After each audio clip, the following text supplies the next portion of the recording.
대한민국 넘버원 패셔니스타라면 난닝구닷컴. 어머, 너도 난닝구 입었구나? 여러분, 지금은 난닝구에서 신상을 체크할 시간이에요.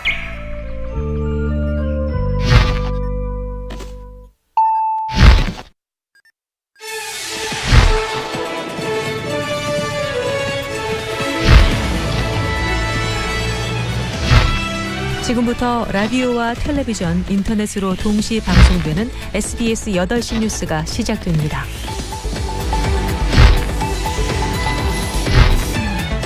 지난해 책임자였던 추명호 전 국장이 우병우 전 수석에게 비선으로 보고를 해왔다는 의혹을 받고 있습니다.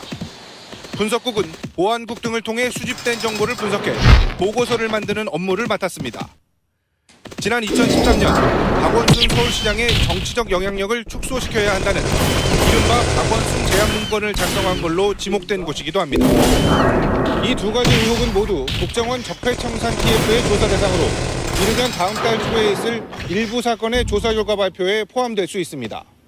국정원은 이 밖에도 전국에 있는 지부수를 대폭 줄이고 현재 1급이나 2급 직원들이 맡는 지부장 직급도 낮추기로 했습니다. 국정원은 없어지는 두 국의 요원들을 방첩과 대테러 분야로 재배치하거나 신설 혹은 증원되는 해외 정보 분야에 투입하고 국내 정보 수집 업무는 사실상 그만둘 방침입니다. SBS 박상진입니다. 국정원은 또 삼성을 위해서 감사원 인사에 개입했다는 의혹이 제기된 전직 국정원 고위 간부에 대해서 감찰을 벌이고 있는 걸로 확인됐습니다. 국정원은 이 의혹이 사실로 확인되면 검찰에 수사 의뢰하는 방안도 검토하고 있습니다. 이번엔 임찬종 기자가 단독 취재한 내용입니다. 국가정보원이 감찰에 나선 인물은 이현수 전 국정원 기획조정실장입니다. 기조실장은 국정원의 인사와 예산을 총괄하는 핵심 요직입니다. 지난 2013년 최순실 씨에게 기조실장 인선에 대한 청와대 문건이 넘어간 뒤 이 전 실장이 임명된 것으로 밝혀진 바 있습니다. 국정원은 우선 이현수 전 실장이 삼성을 위해 감사원 인사에 개입한 의혹을 감찰하고 있습니다. 지난 3월 SBS 보도를 통해 이 전 실장이 장충기 전 삼성 사장과 감사원 이인자의 사무총장 인사를 논의한 정황이 드러났습니다. 이후 특검이 공개한 통화 녹취록에는 메르스 사태로 삼성병원에 대한 감사 청구가 논의되던 2015년 7월 장충기 당시 사장이 이 실장에게 감사원 사무총장 후보로 거론되던 이모 씨에 대해 강한 반대 뜻을 밝힌 것으로 나와 있습니다. 이 실장은 풀어보겠다며 수사를 시켜보겠다는 말까지 한 것으로 나타났습니다. 이후 사무총장엔 이건희 회장을 변호했던 변호사가 임명됐습니다. 장충기 전 사장은 평판 조회 요청에 답한 것이라고 주장했지만 국정원은 이 전 실장이 인사에 개입한 사실이 확인되면 검찰에 수사 의뢰하는 방안도 고려하고 있습니다. 또 어제 이재용 부회장 재판에서 이현수 전 실장이 장충기 전 사장에게 협력업체와 관련된 부탁 문자 메시지를 보낸 사실도 공개돼 이에 대한 감찰도 검토 중입니다. SBS 임찬종입니다. 내일은 6.25 전쟁 정전 협정이 체결된 날입니다. 우리 정부는 내일까지 군사회담 제의가 유효하다며 북한의 대화의 문을 열어두고 있는데 오히려 북한은 내일 미사일을 쏠 가능성이 있다는 관측이 나오고 있습니다. 이런 가운데 김정은은 13일째 모습을 보이지 않고 있습니다. 안정식 북한 전문 기자가 북한 동향을 전하겠습니다. 김정은은 ICBM급 미사일인 화성 14형 개발자들에게 표창을 수여했다는 지난 13일 보도 이후 13일째 모습을 드러내지 않고 있습니다. 올해 들어 김정은이 13일 이상 잠적한 것은 지난 4일 화성 14형 발사 직전이 유일합니다. 당시 김정은은 미사일 조립 현장을 찾아 미사일 발사를 지도했습니다. 최고령 조자동지께서는 시험 발사를 앞두고 며칠간 로켓 총조립 전투 현장을 계속 찾으시오.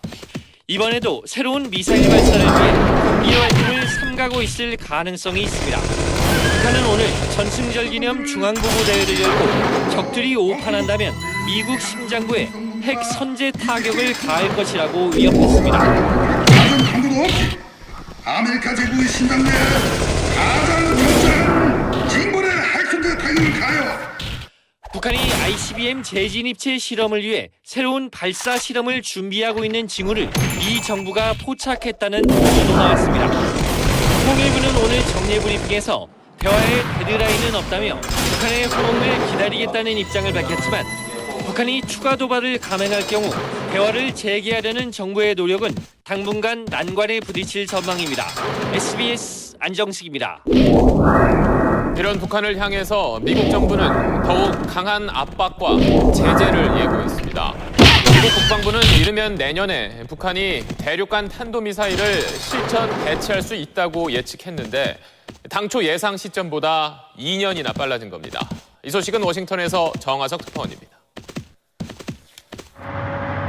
북한이 이르면 내년에 핵무기를 실은 대륙간 탄도미사일 ICBM을 실전 배치할 능력을 갖춘 것을 미국 국방부가 판단했다고 워싱턴 포스트가 보도했습니다. 미 국방부 산하 국방정보국이 북한 ICBM에 대해 이런 내용의 보고서를 작성했다는 겁니다. 지금까지 미국 정보기관들은 북한의 ICBM 실전 배치 시점을 일러야 오는 2020년으로 분석했는데 2년이나 앞당긴 겁니다. 워싱턴 포스트는 미 국방부가 한국 정보당국의 수정 전망을 반영한 결과라고 전했습니다. 이 신문이 인용한 미국 정부 관계자는 북한의 ICBM이 이르면 내년에 시험 제작이 아닌 실제 생산에 들어가는 것을 의미한다고 설명했습니다. 미국 언론들은 한국전 종전기념일인 내일 북한이 ICBM 시험 발사에 나설 가능성이 있다는 보도를 잇따라 내놓고 있습니다.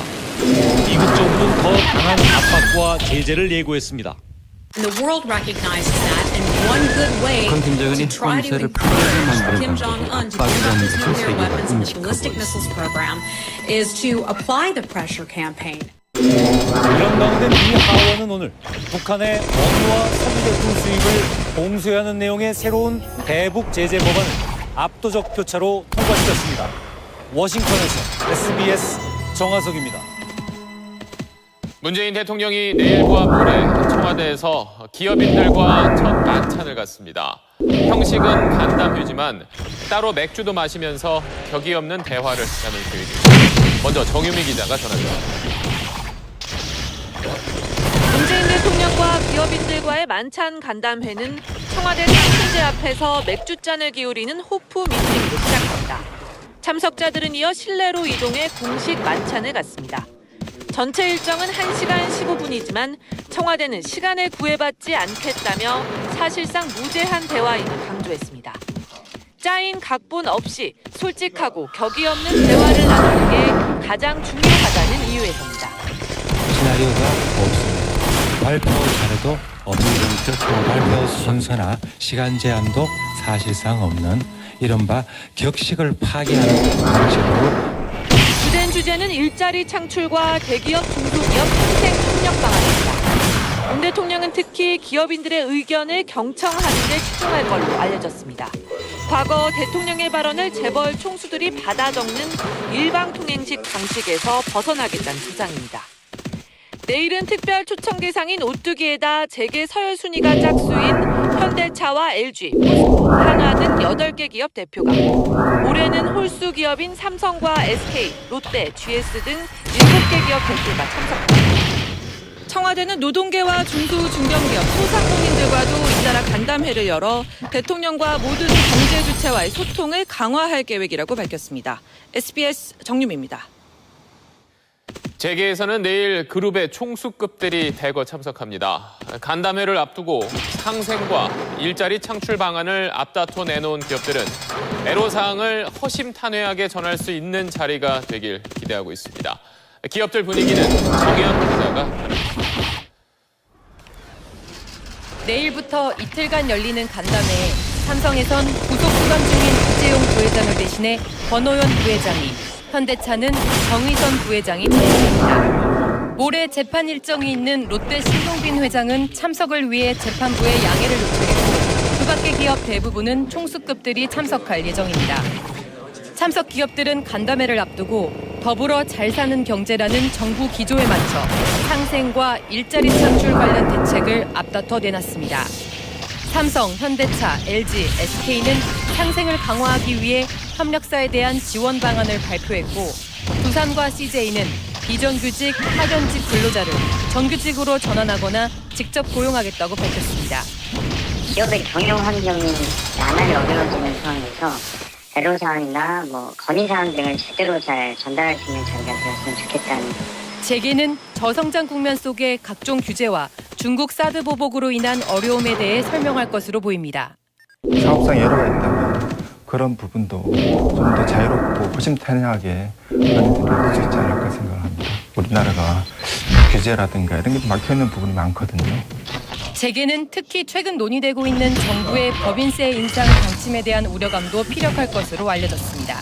SBS 정한입니다. 사드 배치를 둘러싼 중국의 보복으로 기업들이 입은 가격이 심각한 것으로 나타났습니다. 특히 중국 의존도가 높은 자동차와 화장품 기업들 실적이 크게 떨어졌습니다. 한송환 기자가 보도합니다. 현대자동차의 올해 2분기 영업이익은 1조 3,445억 원. 지난해 같은 기간보다 23.7%나 하락했습니다. 당기순이익도 48.2% 줄어들어 2010년 이후 처음으로 1.9%로 떨어졌습니다. 중국 시장에서의 판매량이 절반 수준으로 떨어진 것이 주된 이유인데 내일 발표되는 기아자동차 실적도 큰 폭의 하락이 예상됩니다. 중국 의존도가 높은 화장품 업체들도 상황이 비슷합니다.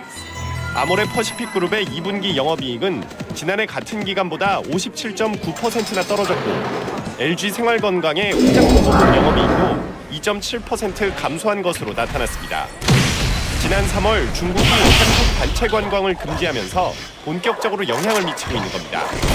올해 3월부터 6월 사이 우리나라를 찾은 중국인은 109만 명으로 지난해 같은 기간보다 무려 60% 줄었습니다.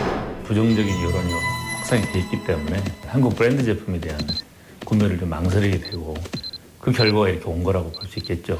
현대차는 다양한 신차와 SUV 라인업 확대로 분위기 전환을 꾀하고 있고 화장품 업계는 미국과 일본, 동남아 시장 등으로 판로 다변화에 나선 상태. 하지만 중국의 보복이 장기화할 경우 다른 부문까지 영향을 받을 수 있다는 우려가 커지고 있습니다. SBS 한승환입니다. 정부 여당이 주도하는 부자 증세에 맞서 자유한국당이 서민 감세 카드를 꺼냈는데